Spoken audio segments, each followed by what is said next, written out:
Bueno, voy a grabar nuevamente el video porque la pantalla me había quedado congelado. Voy a compartir pantalla. Ahí estamos. Bueno, la clase de hoy habla del transporte de los contaminantes en el medio.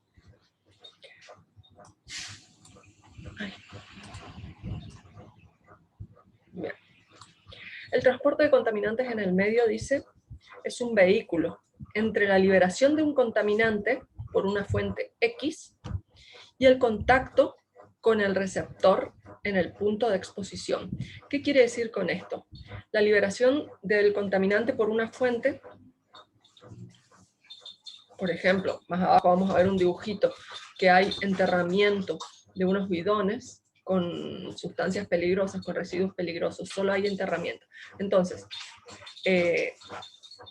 la liberación del contaminante por una fuente, en este caso sería, que se ven aquí abajo, los bidones con residuos peligrosos. Dice, por una fuente, y el contacto con el receptor en el punto de exposición. Aquí. En este caso, ¿cuál es el medio receptor? El suelo. Porque son unos bidones que están enterrados. Aquí hay otros bidones al aire libre. Entonces, ambos están apoyados sobre el suelo. El medio contaminante, en este caso, es el suelo. ¿Cuáles son los...? ¡Basta! Nana. ¿Cuáles son los medios? Los medios son suelo, agua y aire. En este caso hay algunos en la superficie, que directamente están sobre el suelo, y otros enterrados. Ok. ¿Qué pasa? Los que están enterrados, suponiendo que tienen pérdidas, que las van a llegar a tener en algún momento, van a contaminar el suelo en el que están ubicados, y van a contaminar a través del lixiviado, de la filtración, van a contaminar el agua, las napas de agua que pasan por debajo. Estas napas de agua están en contacto directo con, por ejemplo, lagunas, ríos. Sabemos que en parte se... Está bien, Mana, no hay problema. Estaban jugando nomás recién. Sí, pero no pasa nada. Mis perros estaban jugando y bueno, no se podía escuchar, no pasa nada. Bueno, entonces, las napas desaguan y se surten a la vez en, por ejemplo, lagunas, ríos, mares. No, mares no. Sí, mares sí, pero no en nuestro caso. En nuestro caso tenemos lagunas y tenemos ríos. Se surten, entonces. Y van eliminando, aquí podemos ver la pluma del contaminante que ha lixiviado, como dice aquí, y va a llegar hasta la laguna. Va a contaminar parte de la laguna, o el agua de la laguna. Los pececitos que viven, y otros pequeños animales que viven en este medio receptor que ya pasó del suelo al agua, van a verse contaminados también a la vez. También la vegetación, microorganismos. Suponiendo, bueno, aquí podemos ver que hay un patito nadando. Este patito se va a comer uno de estos pececitos, y él también se va a contaminar, porque el pececito estaba contaminado, porque el agua estaba contaminada. Entonces él también se va a contaminar. Bien, ahora suponiendo que aquí tenemos también unos bidones, pero que están expuestos al aire, ¿qué va a pasar? Al estar expuestos, se van a producir partículas y vapores, y van a ir contaminando la atmósfera. A medida que hayan vientos que se va a mover el aire, van a generar dispersión de estas partículas y vapores. Estas partículas y vapores en la atmósfera luego van a formar parte de las nubes, y cuando se produzcan las lluvias, esta contaminación va a precipitar en forma de lluvia ácida. A veces no nos damos cuenta, porque son casi imperceptibles los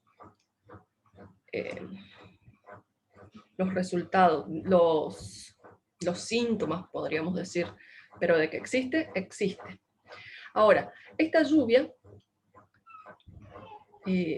va a regar o va a caer, por ejemplo, sobre un área residencial. Acá podemos ver que el agua cae sobre las pasturas, viene la vaca y la come. Entonces la vaca ya también está contaminada. ¿Qué pasa? Por ejemplo, bueno, los padres han pescado también otro de los pececillos y los van a comer. Aquí vemos una zona de residencia, acá vemos un bebé. Entonces las personas también, o comiendo la vaca, o tomando la leche de la vaca, también, digamos, se van a contaminar, o van a estar consumiendo recursos contaminados. Luego van a venir, por ejemplo, acá dicen, animalitos salvajes que también o van a beber esta agua o van a comer la pastura, y ellos también se van a ver contaminados. Dice, para determinar el comportamiento de un contaminante, una vez que es liberado en el medio, se necesita conocer las propiedades físico-químicas del contaminante y su comportamiento ambiental, así como las características del medio donde se ubica, la fuente y el receptor. Bueno, entonces, decía, las propiedades físico-químicas. Tenemos que saber qué es lo que hay acá enterrado y acá depositado. ¿Qué tienen? Tenemos que conocer.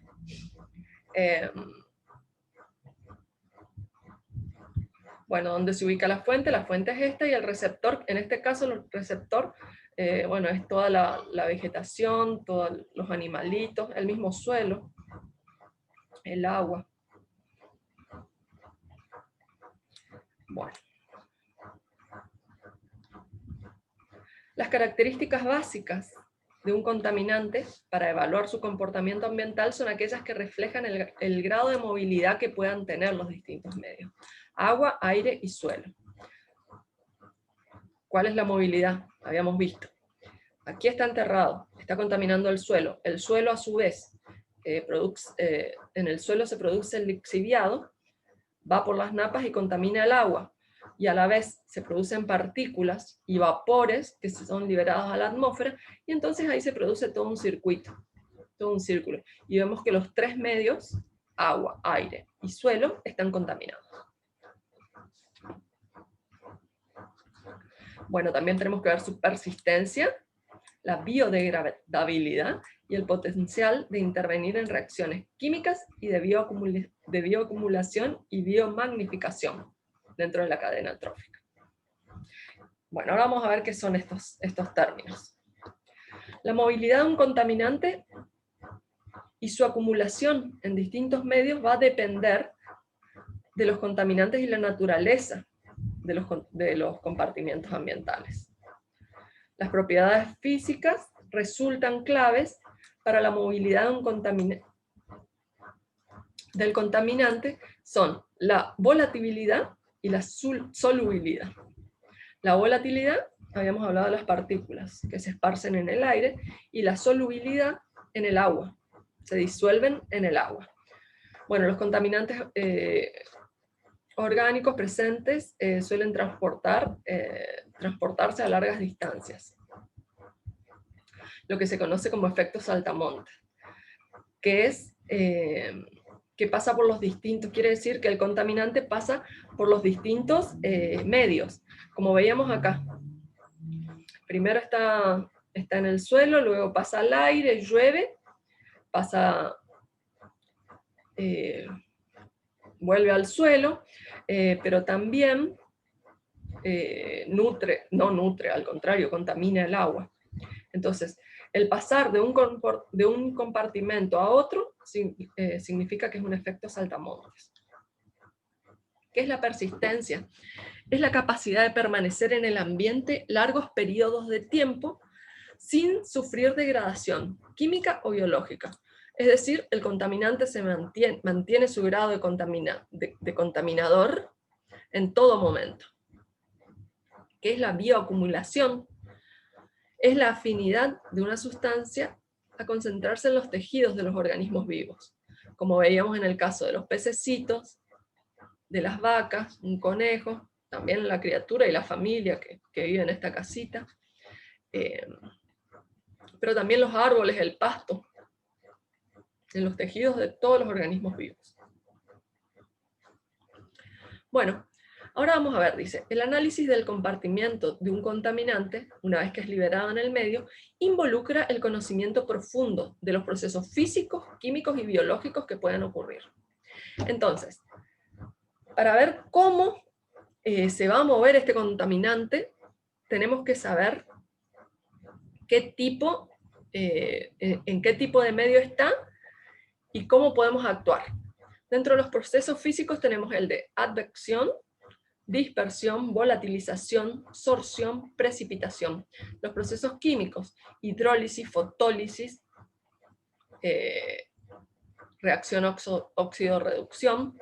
La precipitación es de precipitar, no de precipitación de lluvia, y otras reacciones. Y bueno, y dentro de los procesos biológicos habíamos visto la biodegradación y la bioacumulación. Ahora vamos a hablar de esto. Estos procesos, dice, indicarán principalmente en la movilidad del contaminante, en la persistencia, la bioacumulación y la biomagnificación, a través de la cadena trófica. Es decir, que van a influir más que nada en la cadena trófica. Digamos, si bien está enterrado en el suelo, vamos a terminar contaminados nosotros, que formamos parte de la cadena trófica. Porque como ya dijimos, el pececito, el pajarito que se lo come al pececito, nosotros que también fuimos a pescar y el pececito estaba contaminado, comemos nosotros, también nos contaminamos nosotros. Bueno, muchos de ellos representan mecanismos de atenuación del contaminante, es decir, mecanismos que producen un retardo en la movilidad del contaminante o una transformación en sustancias menos tóxicas. Aplicándoles algunos de estos, el que se considere específico para este tipo de contaminante y para este tipo de medio, ¿no? Bueno.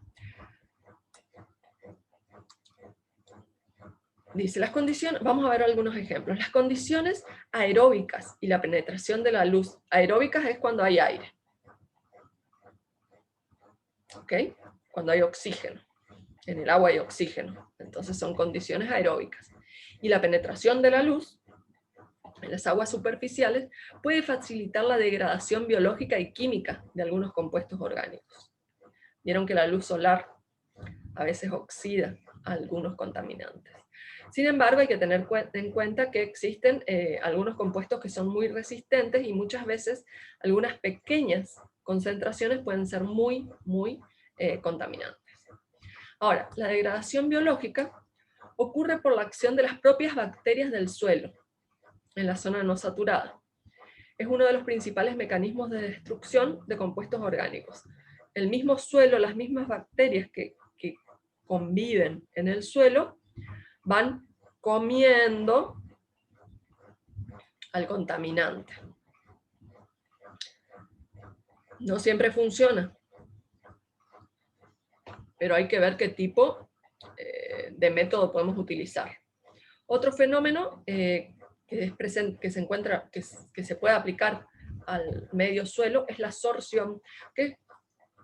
Sorción no es otra cosa más que la absorción. Incluye dos mecanismos. Adsorción física, no absorción, es otra cosa, es la adsorción, en definitiva lo mismo, pero tiene otro nombre al tratarse de las propiedades físicas, o mejor dicho, los mecanismos físicos. Adsorción física de los compuestos orgánicos e intercambio iónico de metales y aniones. La adsorción física, dice, ocurre en la fracción orgánica del suelo. Eso quiere decir que el suelo que tiene... depende del tipo de suelo en el que estamos hablando. Una cosa es un suelo que tenga un humus, un suelo tierra que tenga muchos poros, y otra cosa es hablar de un suelo como la arcilla, que es La arcilla es casi impenetrable, digamos. El agua es casi impenetrable a la arcilla. Bien. La presencia, como dice acá, mientras que el intercambio iónico está asociado principalmente a las arcillas. Bueno, la diferencia fundamental con la degradación es que en este caso los contaminantes son acumulados en el suelo, que se acumulan en el suelo en un proceso del tipo reversible. Eso se puede solucionar. El grado de inmovilización o reversibilidad depende del tipo de contaminante, del tipo de suelo y de las condiciones ambientales. Ahora, ¿qué es la precipitación? Es un mecanismo de atenuación importante para los metales pesados. Recuerden que ciertos residuos que nosotros utilizamos, ¿cómo dice esto? Ciertos residuos que nosotros utilizamos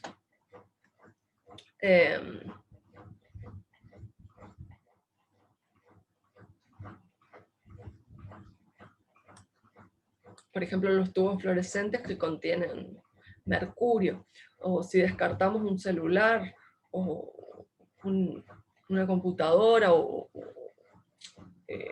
un mouse, todos tienen están compuestos por ciertos metales del tipo peligrosos, como por ejemplo el mercurio, el cadmio,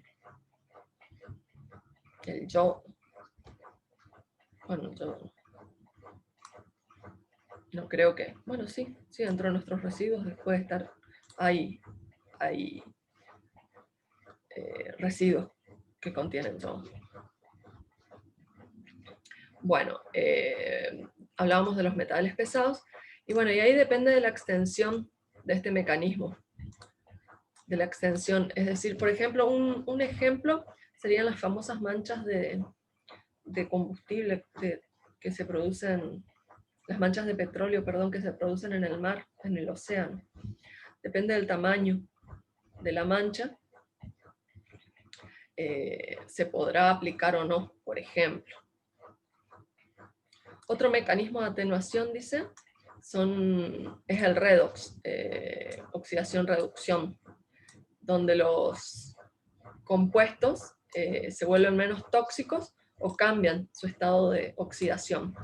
Y por último tenemos la dispersión, que es un mecanismo por el cual, dice, la concentración del contaminante puede bajar a niveles mucho menos nocivos para el ecosistema. Bueno,